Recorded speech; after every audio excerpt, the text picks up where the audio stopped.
se a gente quisesse entender como uma discussão que aparentemente era distante de grupos intelectuais pode se tornar um caos para toda uma sociedade? E se a gente tentar perceber como se constroem os ícones, os heróis, as relações de força? Como é que a gente entende, olhando para Bizâncio, de quantas formas a gente pode pensar o nosso mundo, a nossa sociedade, nossas construções de verdade, nossos jogos de algoritmo? Isso, deixa a mente fluir. Não entendeu não? Vem pegando a ideia. Você vai curtir. Estou aqui com a minha queridíssima professora Natália Serenado, para que a gente possa... Ué, mas não era só o Lutero que brigava com as imagens? Da onde que tirou isso? Quem brigou com as imagens agora? Bizâncio? Mas a Igreja Ortodoxa faz isso. Eu não sabia. Bizâncio, de certa maneira, do ponto de vista político-religioso, é sinônimo de debate, né? De debates bem intensos.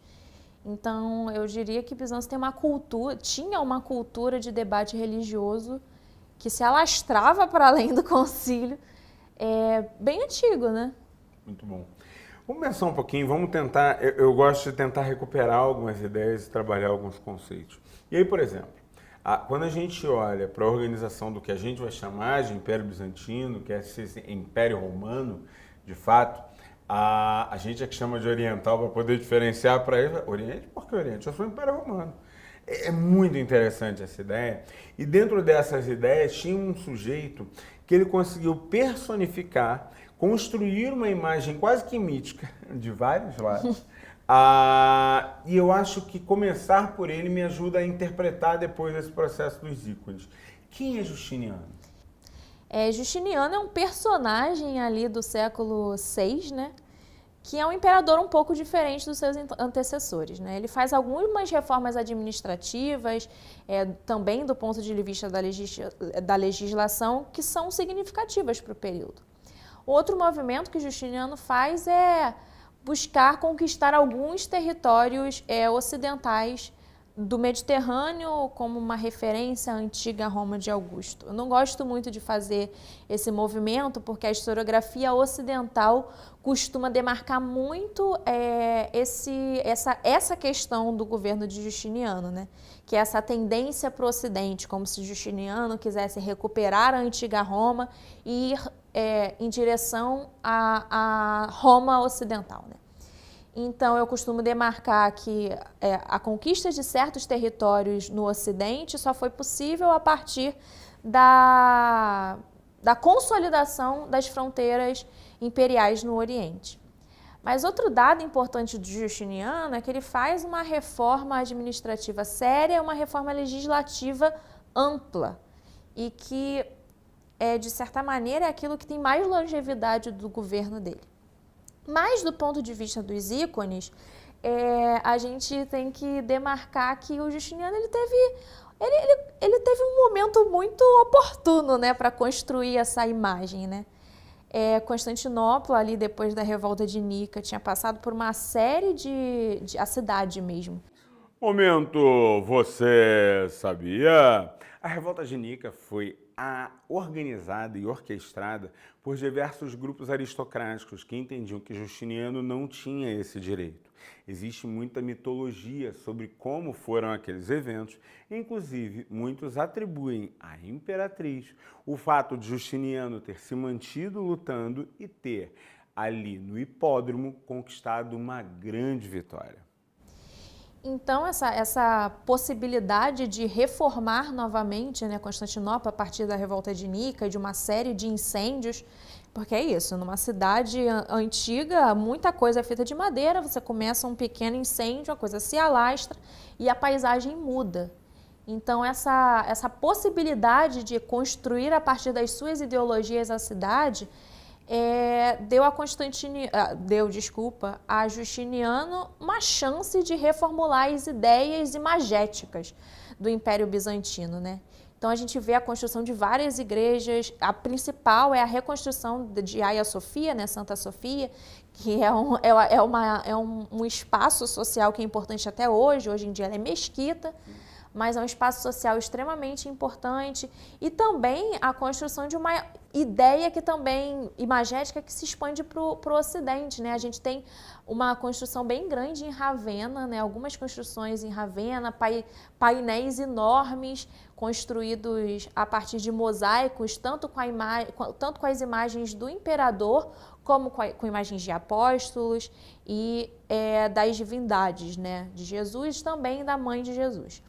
E aí a gente vai ver que Justiniano lança as bases, de certa maneira, para uma ideologia imagética, a gente pode chamar assim, para o Império Bizantino. Então a gente vai ver, de maneira geral, proximidade dos ícones imperiais, né, das imagens sobre os imperadores e de suas famílias, muito assemelhadas às imagens dos santos, da Virgem e de Jesus. Então, essa chance de mudar a paisagem de Constantinopla e de alguns locais no Ocidente, ou Cartago também tem bastante construção, lança as bases para essa relação que Bizâncio vai ter com os ícones, né? Então a gente vai ter uma dinâmica, claro, religiosa, né, de letramento imagético, né? Então uma catequese a partir das imagens.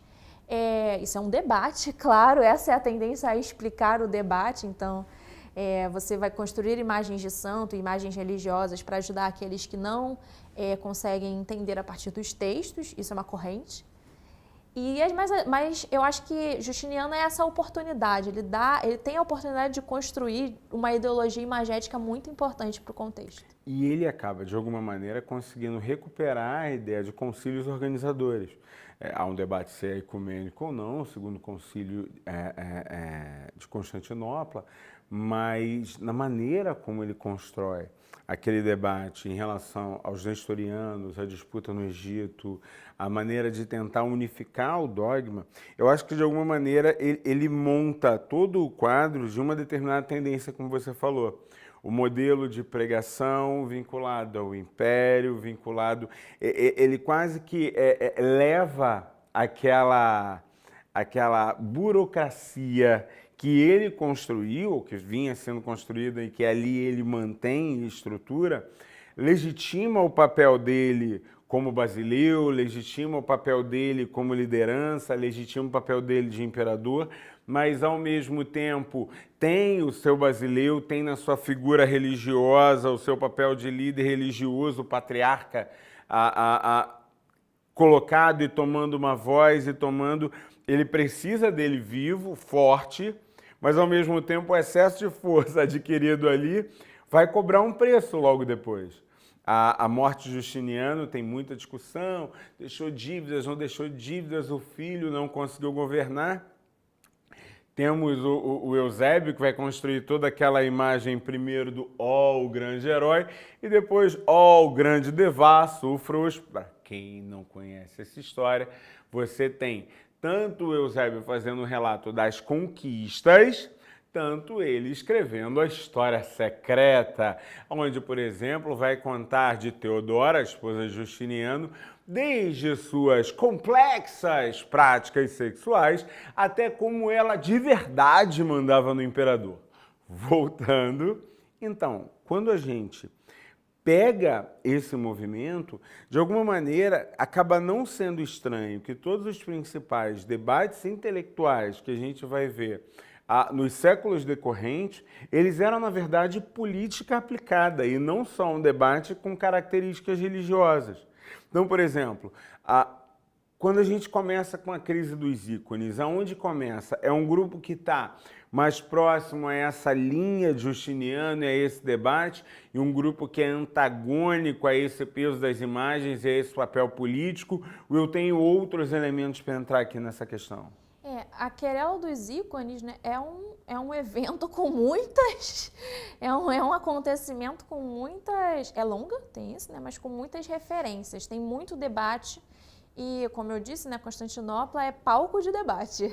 Se tem um contexto político que gosta de debater teologia e as referências cristãs, é Constantinopla, é o contexto do Império Bizantino. No primeiro momento se debate lá a natureza de Cristo, depois a função da Trindade, a vontade, a energia, a gente chega na querela dos ícones com muito arcabouço, muita cultura de discussão. O que acontece na querela dos ícones, né? Se começa alguns debates ali pré o movimento de Leão III, né, que a gente tem uma ingerência de um imperador para se começar institucionalmente o iconoclasmo, mas antes disso a gente tem todo um debate filosófico que está acontecendo com o Máximo Confessor, a partir das tendências do pseudo Dionísio, mas o que a gente tem no geral é um debate sobre a importância das imagens para a vida pública e para a vida religiosa. Então, aqueles que são partidários das imagens, vão dizer da importância das imagens para a catequese, uma catequese imagética, uma catequese voltada para quem não tem acesso aos textos, para além do que é ouvido, né? E um outro dado é a união dessa catequese imagética e a preponderância que a liturgia assumiu no Império Bizantino, né? Ao longo do tempo, a gente vai vendo uma exploração, um alargamento da importância deste aspecto religioso na vida religiosa. Então, a liturgia vai organizar a arquitetura. Ao entrar numa igreja, você precisa olhar diretamente para o altar, para ver uma série de representações, e você não vai ver os cantos, né? Vai ter uma série de colunas para você não conseguir ter uma visão geral. Tem uns programas muito legais que você consegue pegar a planta baixa, né, a planta de uma igreja, olhar da onde a pessoa entra, aquilo que ela vê e como as visões são...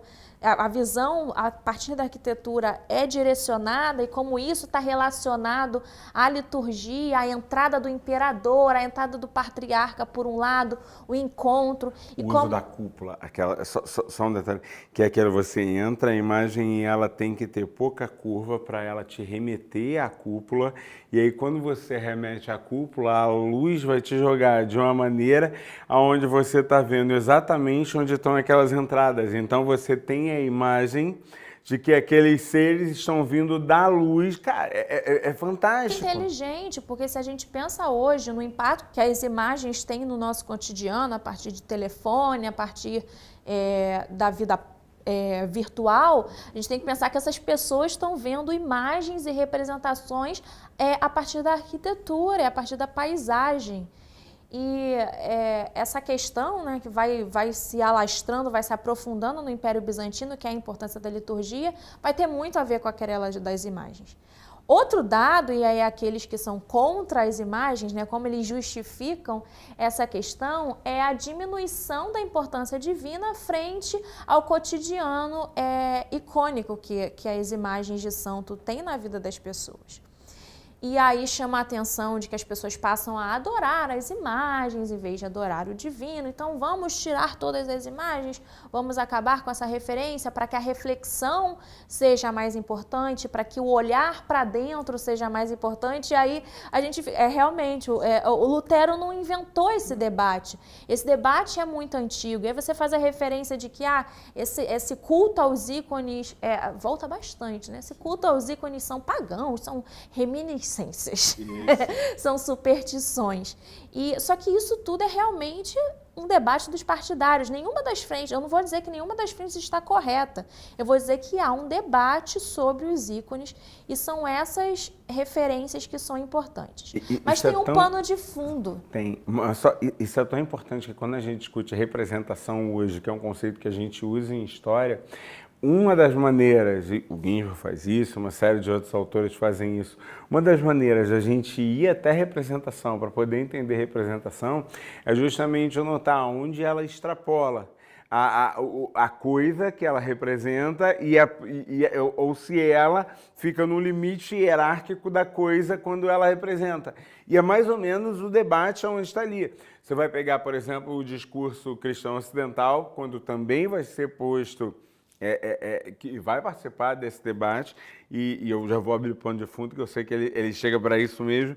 Então você pega esse pano de fundo e você diz assim, cara, não, Olha, eu não estou dizendo que a imagem é divina, ela é para representar, mas o santo não é o santo que é divino, é a presença do Espírito Santo, está na base da Trindade. Assim, mas tu acha que a pessoa está entendendo, mas ela não entender não quer dizer que você está... E aí, é legal a gente vendo essas nuances, mas desculpa, por favor. Nada, que isso, mas eu acho que há um pano de fundo muito importante e esse pano de fundo é uma pergunta. Quem é que ganha com tanto ícone, com tanta representação imagética, né? E tem uma outra questão dos ícones, que não são só os ícones imagéticos, é a importância que as relíquias ganham nesse contexto, porque elas são a materialidade do santo, elas são a materialidade de Cristo, elas são a materialidade religiosa. Conta para eles o que é relíquia. Então, a relíquia são uma série de objetos, e aí nesse sentido elas precisam ser objetos materiais que representam algum tipo de santidade e receberam ao longo da história um tipo de culto. E aí o que eu quero dizer com culto? É uma série de atividades religiosas que se dão em torno desses objetos materiais. Esses objetos materiais podem ser de todo tipo, desde o corpo do santo, ou então a cruz de Jesus, o leite de Maria, o véu de Maria, ou então algo que o santo tocou, ou até mesmo uma representação do santo. Uma representação icônica, né, uma imagem, uma pintura, para ser uma relíquia, ela precisa ter sido tocada pelo santo em questão, ou então ter sido encomendada por os seus adeptos mais próximos. Mas relíquia especificamente são esses séries de objetos materiais que recebem cultos. Eu adoro a ideia dessa Milane lá que eu gosto, que tem o pau lá, a madeira. Assim, mas o que é essa madeira? Não é a madeira que era menor do que o caibro, ele foi lá e completou. O milagre o milagre é na medida do que é preciso. Você precisa de um toco, o santo vai te dar um toco. É isso aí. Vai dar relíquia. Eu adoro essa discussão quando o pessoal começa a dizer assim, não, tem tantos pedaços da cruz de Jesus que dá para fazer um barco. Mas é muito importante a gente entender isso. Como isso leva à economia eclesiástica, que as pessoas vão peregrinar, as pessoas vão querer assistir, as pessoas vão doar mais. A igreja, ela precisa disso. Aí entra. Quando você faz toda a discussão desses centros de poder, são centros de poder que remetem a isso. Vamos pensar sobre essa questão de quem ganha e quem não ganha. O Ocidente entra em algum momento nessa disputa dos ícones ou isso é coisa lá de Constantinopla, ninguém está nem olhando? O Ocidente tanto entra, mas eu diria que de alguma maneira não assume grande centralidade, né? Porque para o Ocidente a gente tem, no geral, uma sede episcopal que acaba assumindo posições semelhantes a Constantinopla, nesse momento Constantinopla, né? Afinal, a gente já tinha perdido, o Império Bizantino já havia perdido territórios que tinham Alexandria, que são outras referências. Mas no Ocidente a gente tem somente Roma como uma sede episcopal com cunho ecumênico. E é claro que ecumênico é socialmente construído, né? Aquilo que eu digo que eu sou mais é a sede episcopal que diz que é mais importante e que consegue se afirmar ao longo da história como mais importante. O Ocidente ele entra nesse debate, a gente tem um novo cisma entre a Igreja ocidental a partir de Roma e a Igreja de Constantinopla. E esse cisma ele vai mais para frente, ele volta, mas no geral a gente tem realmente uma separação sistêmica dessas igrejas a partir desse momento, mas ele não assume a centralidade do debate. A crise dos ícones é realmente, assim, me parece, obviamente, uma crise que se dá em âmbito do Império Bizantino. Quando a gente chega num termo, quer dizer, diante dos debates, idas e vindas, imperadores, a política imperial bizantina influencia nessa questão dos ícones ou isso fica em separado como uma questão da igreja? Eu acho que influencia extremamente, porque do ponto de vista econômico, os ícones, as relíquias, elas são extremamente importantes para as abadias, para os monastérios, que são, no geral, no Oriente, quem detém essas posses, esses materiais de culto. Então, como você você disse, a peregrinação, a ganho de doação de terras, a propriedade fundiária e a propriedade monetária da igreja no âmbito dos monges ganha muita força. Então, os monges de Constantinopla, os monges bizantinos, eles são uma força política abissal, não que não sejam no Ocidente, obviamente são muito ricos também, têm bastante poder, mas no Oriente eles acabam sendo um grupo de questionamento do poder imperial. Então chega um dado momento da crise dos ícones que eles dizem que vão se separar da igreja secular, eles vão se separar dos bispos, tamanho poder assumido. Então, além disso, tem toda uma questão de propriedade de terras e de mão de obra livre que os monastérios acabam reunindo e tendo mais influência do que o imperador. Então, algumas tendências historiográficas, e aí eu vou dizer que eu também me filio a elas, acabam entendendo a crise dos ícones a partir dessa perspectiva de uma disputa de poder entre essas grandes instituições, o poder do imperador e o poder dos grupos eclesiásticos que controlam os ícones. E aí eu vou dizer que sim, essas demandas imperiais são extremamente importantes, porque se a gente quiser demarcar um marco, é óbvio que isso não é uma escolha, não é uma necessidade mais do historiador, isso era uma necessidade do historiador antigamente, mas se a gente tiver que bater o martelinho e dizer aonde começou, vai ser no governo de Leão III, que vai estar muito relacionado a esse debate do pseudo-diogenismo, a essa importância dos ícones ter suplantado a importância de Deus. Mas a gente vai ver que ao longo do tempo o próximo imperador vai falar, não, gente, vamos parar de discutir isso, volta a ícones. Aí o outro fala, não volta a ícones, corta tudo, destrói. Aí vem a Irene e diz que não, vamos voltar com os ícones, mas ela não estava com uma força política muito forte, porque ela era primeiramente regente de seu filho, e quando o filho assume a maioridade, narrado, né, que ela cega o filho para ele não poder tomar posse do seu cargo, e ela continua imperadora. Então, depois, mais à frente com Teodora, e aí vai se fundar no governo de Teodora. Mas é um debate que, assim, a cada imperador que entra, as posições mudam muito. E eu acho que isso que dá o tom do que um debate do que é heresia ou não heresia tem em Bizâncio, que é extremamente momentâneo.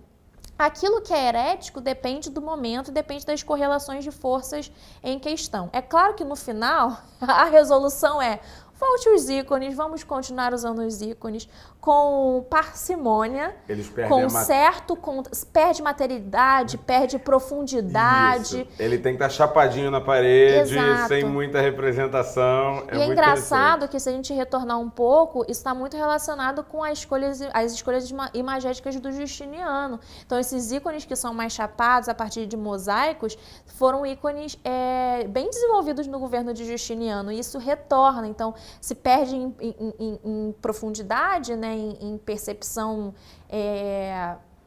do que a gente costuma ver nas abordagens greco-romanas do renascentismo, né, e se ganha em representação mais esquemática. Também se tem todo um debate em quem vai estar em qual posição. Então, não vamos colocar o imperador na mesma linha, né, no mesmo horizonte das divindades. Então, tem todo um debate que se constrói, toda uma construção de regras para se debater essas imagens. Mas no final é isso, eles brigaram para tirar, isso foi e voltou, e se criou um códex, né? Uma tendência, algumas regras para se usar as imagens. E as imagens continuam sendo usadas nas igrejas ortodoxas até hoje. Muito bem. Que aula, hein? Eu queria que vocês pensassem sobre isso, é legal vocês fazerem o transporte sobre essas questões.